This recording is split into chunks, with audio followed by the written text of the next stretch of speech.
Hi, ഞാൻ ആലുവയിൽ dance ടീച്ചറായിട്ട് ഒരു CBSE സ്കൂളിൽ വർക്ക് ചെയ്യുന്ന ടൈം അവിടെയുള്ള ഒരു ടീച്ചറിൻ്റെ മോൾക്ക് കലോത്സവത്തിന് ഡാൻസിന് കറക്ഷൻ ചെയ്യിക്കാനും ഡാൻസ് മേക്കപ്പ് ചെയ്യാനായിട്ട് ഞാൻ അവരുടെ വീട്ടിൽ പോയി. അപ്പോൾ വീട്ടിൽ പോയിട്ട് മോൾക്ക് കറക്ഷൻ ചെയ്യുന്ന ഒരു വീഡിയോ ആണത്. ഓൾറെഡി മോള് ക്ലാസിക്കൽ ഡാൻസറാണ്. അപ്പോൾ 7th-ലോ 5th-ലോ 6th-ലാണെങ്കിൽ കറക്റ്റ് ഓർമ്മയില്ല, എന്തായാലും UP ആണ് ആൾ. അപ്പം എൻ്റെ അടുത്ത് പഠിപ്പിക്കാൻ വരുമെന്ന് ചോദിച്ചപ്പോൾ എനിക്ക് പറ്റില്ലായിരുന്നു. ആ കുട്ടി ഓൾറെഡി പഠിക്കുന്ന സ്ഥലത്ത് കലോത്സവത്തിനായിട്ട് പഠിപ്പിക്കുന്നില്ല, അത്യാവശ്യം പ്രായമായിട്ടുള്ള ടീച്ചറാണ്, എന്തൊക്കെ കാര്യങ്ങൾ പറഞ്ഞു. അപ്പോൾ ഞാൻ നിൽക്കുന്ന ഹോസ്റ്റലിൽ ഡെയിലി അവിടെ പോയി വരാൻ ഭയങ്കര ബുദ്ധിമുട്ടാണ്, കാക്കനാടായിരുന്നു സ്ഥലം. അപ്പോൾ അതുകൊണ്ട് തന്നെ ഞാൻ കറക്ഷൻ ചെയ്ത് തരാമെന്ന് പറഞ്ഞിരുന്നു. അപ്പോൾ സമയത്തിന് അവർക്ക് മേക്കപ്പ് ആർട്ടിസ്റ്റിനെ കിട്ടാതെ എൻ്റെ അടുത്ത് എൻക്വയറി ചെയ്തിരുന്നു. അപ്പോൾ ഞാൻ ആദ്യം പറ്റില്ല എന്ന് പറഞ്ഞിട്ട് അവസാനം അവർക്ക് ആളെ കിട്ടാണ്ട് വന്നപ്പോൾ ഞാൻ തന്നെ ചെയ്യാമെന്ന് പറഞ്ഞു. അപ്പോൾ ഞാൻ മേക്കപ്പ് ആർട്ടിസ്റ്റ് ആയതിനു ശേഷം ഞാൻ ചെയ്യുന്ന ഫസ്റ്റ് ഡാൻസ് മേക്കപ്പാണ്. അപ്പോൾ മോളായിട്ട് ഞാൻ നല്ല കൂട്ടായിട്ടുണ്ടായിരുന്നു.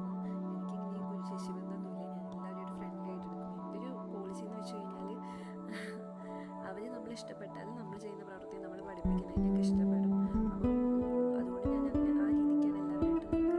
പഠിപ്പിക്കുന്ന സമയത്ത് ഞങ്ങൾ സിനിമ ഡാൻസും പലതൊക്കെ ചെയ്ത് നോക്കി. ഞങ്ങൾ രാത്രി ഐസ്ക്രീം കഴിക്കാൻ പോയി, അങ്ങനെ പല പരിപാടിയും ചെയ്തു. അപ്രതീക്ഷിതമായിട്ട് ആ സമയത്ത് ജൂലൈ ലാസ്റ്റ്